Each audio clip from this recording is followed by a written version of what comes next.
Uploaders notes. On the 16th of June 2026, a long-awaited, independently funded and explosive report was released to the British people and to people all over the world. This report is called the RGI. It was made possible by Rupert Lowe MP, his dedicated team and the 23,144 members of the public that crowd-funded the inquiry. The report documents in detail, perhaps the most horrendous scandal to have ever occurred in all of the United Kingdom's long history. Tragically, this scandal is not merely part of the UK's history, it is also part of its present. Many people are painfully ignorant of the scope and scale of this scandal. Even those who believe that they know how grave the circumstances are may still be shocked by its content. I am a wholly independent content creator, with no official ties to Rupert Lowe, the Restore Britain Party or the inquiry. I have taken it upon myself to convert the entire text of the document to speech, and upload it to YouTube and perhaps other social media platforms. I have not been paid to do this. I have not been asked to do this. I do not want to be paid. Due to YouTube's prohibitive restrictions on free speech, I've elected to censor the document as mildly as possible. A particular word, beginning with R, appears over 200 times in the original report. To avoid strikes, I have replaced almost every instance of the usage of that word with substitutes, such as molested, penetrated, sexually abused, sexually assaulted, etc. I wish it were the case that I could speak more freely. I do not believe these edits dramatically alter the content, but I would prefer the real language. I hope you understand that concern. In some much rarer instances, I've switched out words that the AI text-to-speech tool I'm working with found too difficult to enunciate. In certain places, I rearranged roll-on sentences for a more comprehensible audio flow. This series of uploads are for those that find reading difficult, tiresome, or simply prefer to listen as they work. My goal is to make it as accessible as possible to listeners.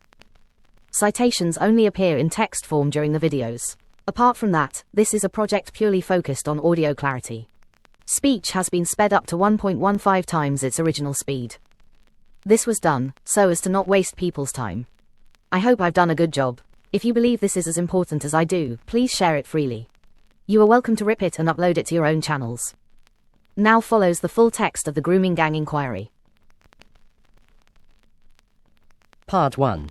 Acknowledgements. Every witness who volunteered their testimony, whether survivor, parent, whistleblower, politician or expert, showed courage that made this inquiry possible. Their contributions have ensured that the truth is now a matter of permanent public record. Rupert Lowe MP's energy and commitment ensured that the RGI took place.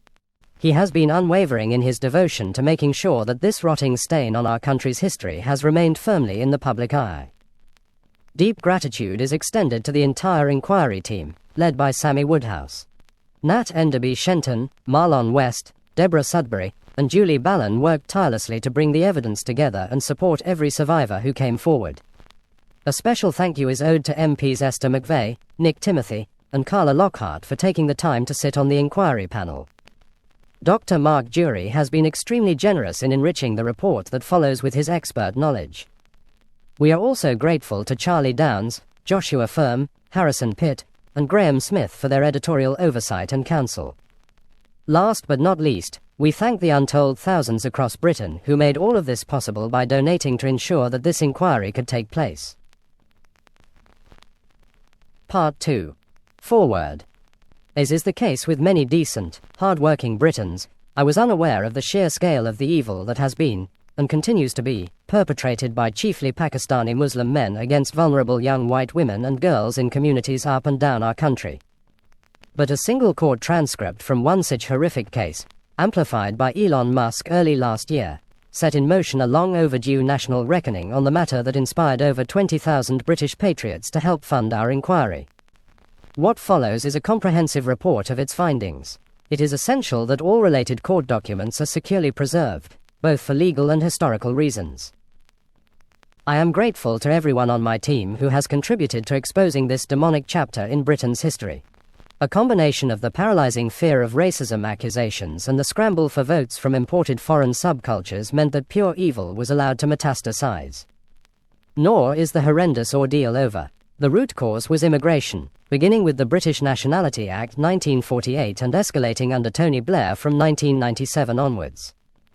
Believing proud nations to be responsible for the mid-20th century destruction of Europe, our post-war leaders embraced diversity and multiculturalism as the supposedly civilized alternative. This report establishes beyond any doubt that this open society obsession has in fact enabled untold barbarism of its own.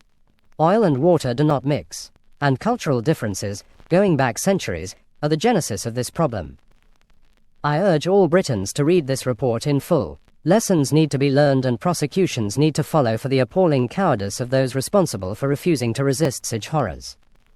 The strongest possible penalties, up to and including death, must also be sought for those yet to be properly punished or indeed punished at all for their vile, unspeakable crimes. Part 3. Introduction. The RGI has now concluded the first phase of its work. It was established to examine one of the most horrendous scandals in the long history of our country, the systematic targeting of vulnerable girls, overwhelmingly white British, by predominantly Muslim Pakistani gangs across towns and cities up and down the nation. The evidence presented throughout the hearings confirmed what had long been known, but repeatedly denied by many in the political class. The inquiry welcomed girls, boys, men, and women of all races and religions to testify to their experiences to gain a complete picture of the grooming gang phenomenon. The Casey report of 2025 stated that disproportionate numbers of men from Asian ethnic backgrounds were among the suspects for group-based child sexual exploitation, CSE. Baroness Casey quoted local reports showing that a significant proportion of those convicted were of Pakistani and/or Muslim heritage. The crimes stretch back generations. The RGI was necessary because the state and its institutions have failed catastrophically over decades. Police, social services, schools, the NHS, licensing authorities, and governments allowed these gangs to operate with impunity. There was a demonstrable lack of political will to confront them. The Labour Party initially refused a public inquiry altogether, only relenting under considerable pressure. It will be many years before this inquiry is complete, and there is no guarantee that it will adequately address the politically sensitive ethno-religious nature of the phenomenon. Despite now pushing for an inquiry in opposition, when in government the Conservative Party did very little. The RGI was survivor-led. Every day the panel sat with Sammy Woodhouse, a survivor-turned-activist herself, alongside a variety of experts who attended whenever their specialist subject formed the focus of our efforts to get to the truth. We examined distinct areas of the scandal in turn so that a maximally full picture could be established. Parents and carers described their experiences. Instances of pregnancy, abortion, and children born of sexual assault were laid bare. Whistleblowers who had previously been ignored gave evidence. Policing and justice failures were documented. Social care, NHS services, including sexual health and mental health, education, taxi licensing, demographic trends, cultural and social issues, and ideological obstructions to justice were all scrutinized without restriction. Nothing was off the table. Misguided political correctness and cultural sensitivities played no part in the proceedings. The promise made to every donor was honored in full. The truth was pursued and justice was our only objective. Survivors were finally given the platform they had been denied for so long and were central to the inquiry. The full scale and nature of the crimes can now be placed on the public record.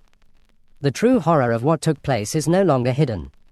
Although the inquiry lacked statutory powers, the response was overwhelming. Politicians, whistleblowers, experts, family members, and many others came forward. Those few in prominent positions who declined to give evidence did so knowing their refusal would be noted. This report sets out findings and makes clear recommendations for how the problem of grooming gangs can be eradicated. The country now knows the full truth. The country has been given the basis for justice. The country has the roadmap to ensure these crimes never happen again. Part 4. Executive Summary.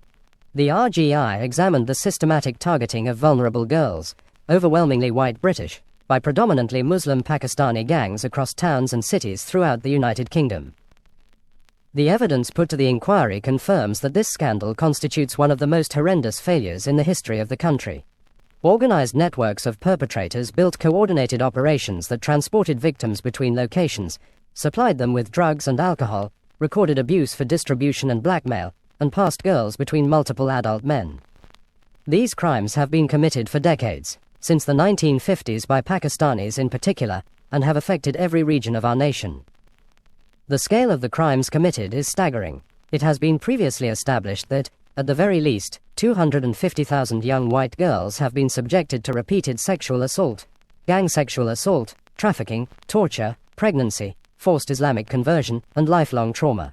The true number is probably higher. The perpetrators bear primary responsibility, yet the institutional failures that enabled them for decades must also be confronted. In court records and official inquiries, around 87% of those convicted in these group-based child sexual exploitation (CSE) cases bore distinctively Muslim names. The vast majority of men involved in these gangs were not convicted. Dr. Taj Hagi, an imam with the Oxford Islamic Congregation, believes the true proportion of gang members who are Muslims to be around 95%. This figure far exceeds the Muslim share of the overall United Kingdom population. The overwhelming majority of the grooming gang networks consisted entirely of men from Muslim backgrounds, predominantly of Pakistani heritage, although smaller groups from Somali, Iranian, Syrian, Turkish, and other Muslim origins were also involved. The inquiry heard harrowing testimony from survivors and their families. The method used to groom children typically followed the same process. Girls as young as 11 were initially befriended by a young Muslim man, who then treated the young child like an adult and would then start providing them with alcohol, drugs, and cigarettes. After a few months, the girls would then be collected from school gates, care homes, and streets in taxis. They were taken to houses, flats, restaurants, and hotels where they were sexually assaulted repeatedly by groups of men, tortured, filmed for blackmail, and told they were white trash, or kafir, who merited punishment. Many became pregnant while still children. Some miscarried under trauma, others endured coerced abortions, and some gave birth to children who were later removed by the state. We found that the same unspeakable crimes occurred in at least 149 local authority districts, close to 40% of all such districts across the United Kingdom. See page 14 for our full map. Survivors described daily sexual assaults, red rooms, of extreme torture, trafficking between cities, and institutional disbelief that compounded their suffering. Some girls were even trafficked to the Middle East where they would endure Islamic marriage. The demographic and cultural drivers are clear. Perpetrators from Pakistani Muslim and other Muslim backgrounds operated under an honor and shame-based clan code that treated non-Muslim girls, especially white working-class girls, as property available for sexual use. This pattern was reinforced by 8 theological and legal aspects of Islam.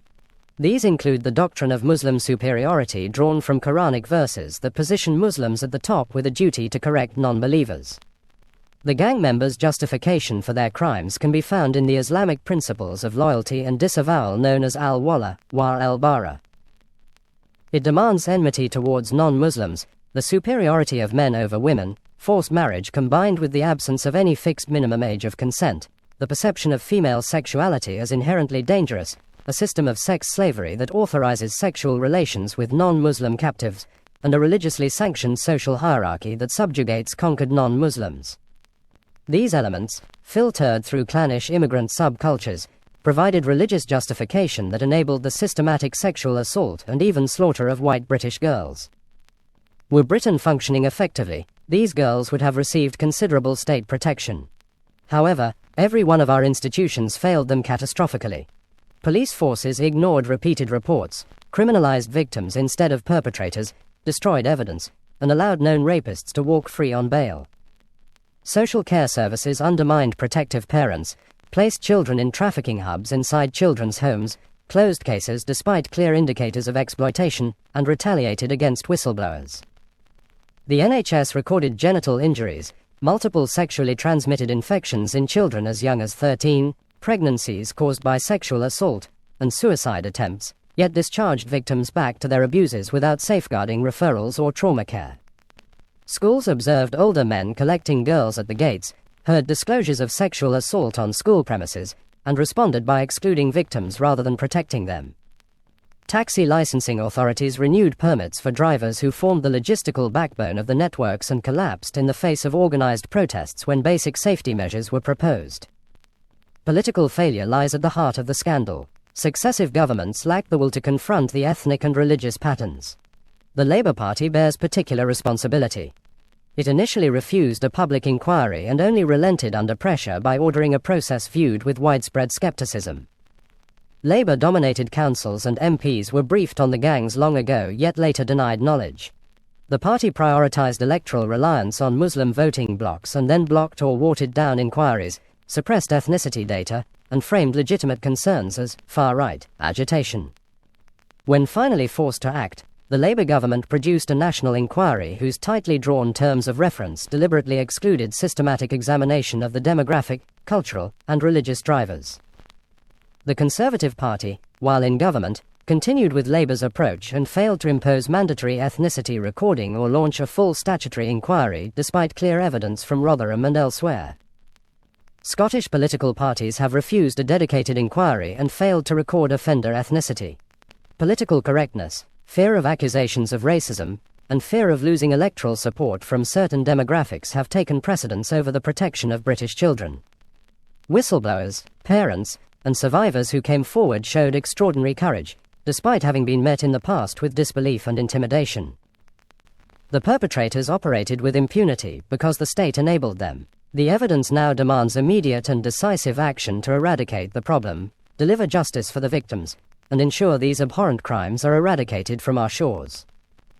We now have a clearer sense of the problem. There are a number of measures necessary to resolve them, up to and including considerable changes to our criminal justice system, the passage of legislation aimed at targeting specifically gang-based CSE, and a great amount of institutional overhaul. Our detailed list of recommendations includes improved data recording on ethno-religious patterns among offenders, far stronger sentencing, a comprehensive deportation effort, institutional accountability measures, multi-agency coordination, specialist training, enhanced safeguarding through greater family involvement, and closing the various gaps in British law through which so many victims fell. Following the publication of this report, we intend to release the full witness testimonies, gather additional survivor accounts, identify those responsible in Parliament, and begin civil and private legal actions to ensure maximal accountability. Part 5. Overview of crimes. Grooming gangs have exploited children systematically across every region of the United Kingdom for decades. The independent chair of the Centre for Excellence for Children's Care and Protection, Alexis J., has identified the 1970s as the decade when immigrant gangs first began tormenting the girls of Britain. However, the British Newspaper Archive reveals that the first recorded case of specifically Pakistani grooming gangs dates back to 1955, when 4 Bradford-based Pakistanis were charged with sexually assaulting a 15-year-old girl from Middlesbrough. This was soon after former colonial subjects, from the subcontinent as much as the Caribbean, became eligible to enter the United Kingdom in non-trivial numbers under the British Nationality Act 1948.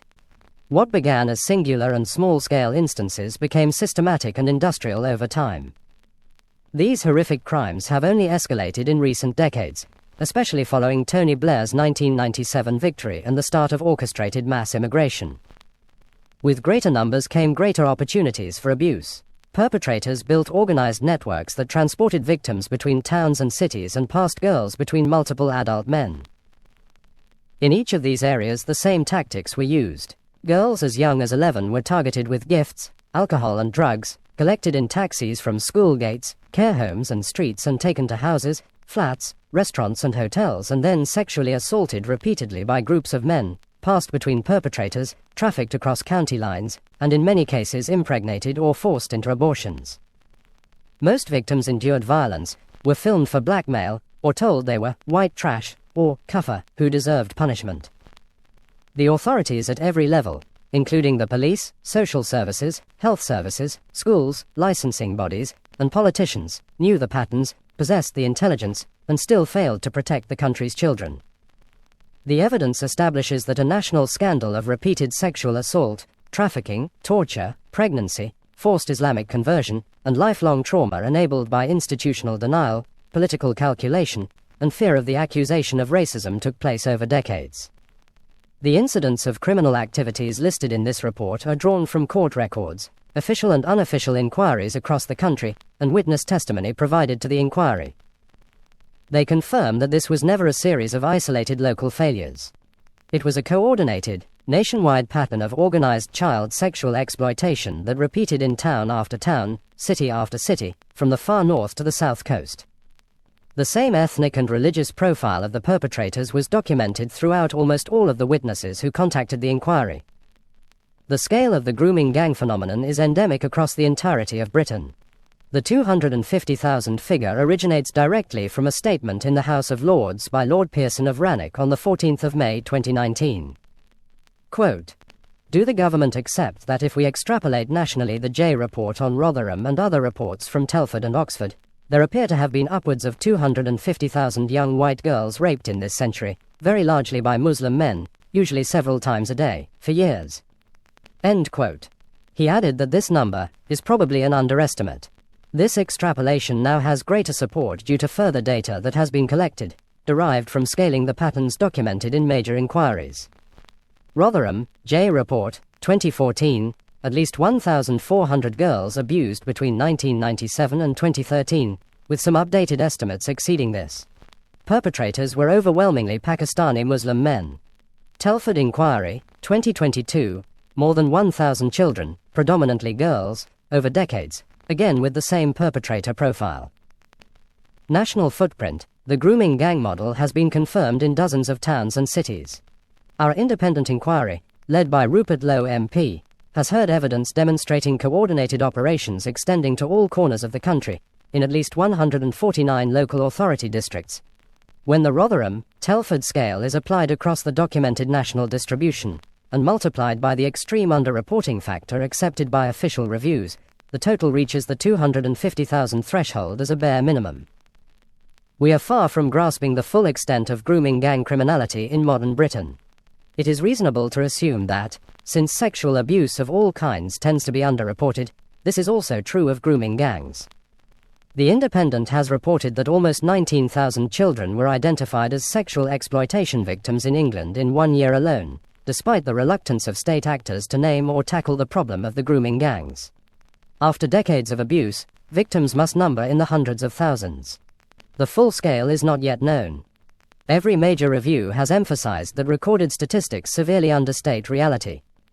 Baroness Casey National Audit on Group-Based Child Sexual Exploitation and Abuse, June 2025, the audit explicitly states that the scale, nature, and characteristics of group-based child sexual exploitation remain impossible to quantify precisely due to inconsistent data collection and historical suppression.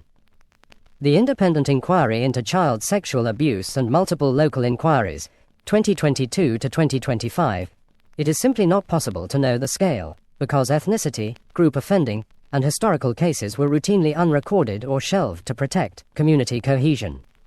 It is likely that the true extent is far worse. The scale, the tactics, the perpetrator profile, and the systemic inaction were almost always identical everywhere. Britain did not face dozens of separate local scandals. It faced one national scandal that the state allowed to grow for decades. Grooming gangs operate, or have operated in at least 149 local authority districts across the United Kingdom. Part 6. London. London stands exposed as the epicenter of institutional denial in the grooming gang scandal. While northern towns faced public inquiries after the truth emerged, the capital maintained a wall of silence for years. The Mayor of London, Sadiq Khan, has repeatedly insisted there were no grooming gangs operating in the city. As our inquiry heard from Susan Hall, leader of the Conservatives in the London Assembly, the grooming gang phenomenon is in fact endemic within the capital. After challenging Khan about the presence of such gangs in London, Hall was inundated with calls from women and girls purporting to be victims of their predation. Khan describes evidence from whistleblowers as malicious and politically motivated. He told the London Assembly that the problem was far more complex than in other parts of the country and that young people were being exploited through county lines rather than organized group-based child sexual exploitation. These statements were made despite the Metropolitan Police holding reports of young girls being plied with alcohol and drugs then sexually assaulted by groups of men in hotels and other locations across the capital. A Daily Express investigation revealed that Khan had direct access to Home Inspectorate of Constabulary documents detailing exactly these patterns of offending. He read the files yet continued to deny the existence of grooming gangs in public. Shadow Home Secretary Chris Philp MP has accused Khan of facilitating a cover-up, and other politicians stated that both the Mayor and the Metropolitan Police had been denying grooming gangs in London. Campaigners, including whistleblower Maggie Oliver and Chris Wilde, described the capital as the last bastion of denial and warned that the scale of abuse there was more catastrophic than anywhere else in the country. The evidence now emerging confirms their warnings. In October 2025, the Metropolitan Police announced a review of 9,000 child sexual exploitation cases. The National Crime Agency launched Operation Beaconport to examine thousands more files nationwide after initial assessments found human errors, missed lines of inquiry, and cases wrongly dropped. London forms a significant part of this backlog. A former Metropolitan Police detective has described industrial-scale child prostitution and grooming in the capital, with authorities aware but opting for inaction due to a mixture of incompetence, laziness, and corruption. 12. London has the largest Muslim population in Britain. Khan relies on significant electoral support from those communities, as well as having an ethno-religious motive to protect the public reputation of Pakistani Muslims in particular. Widespread acknowledgement of organized networks of predominantly Pakistani Muslim men targeting vulnerable white girls would have shattered the narrative of community cohesion that successive London administrations, none more than Khan's, have promoted. As for others in authority, fear of being labelled racist paralysed the Metropolitan Police and City Hall in the same way it did in Rotherham and Rochdale before them.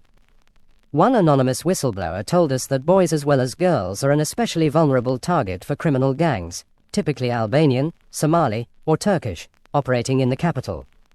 Yet the relevant bodies still refuse to collect data on ethnicity, willfully rendering themselves blind to the very behavioral patterns that are supposed to aid law enforcement in its pursuit of justice. The Metropolitan Police Review, the National Crime Agency operation, and the witness accounts pouring in prove that group-based child sexual exploitation has thrived in our capital city. This inquiry records the failure without reservation. Khan and the senior leadership of the Metropolitan Police must answer for their role in this scandal. Until the capital confronts the truth with the same rigour now demanded elsewhere, the children of London remain at risk and the state remains complicit.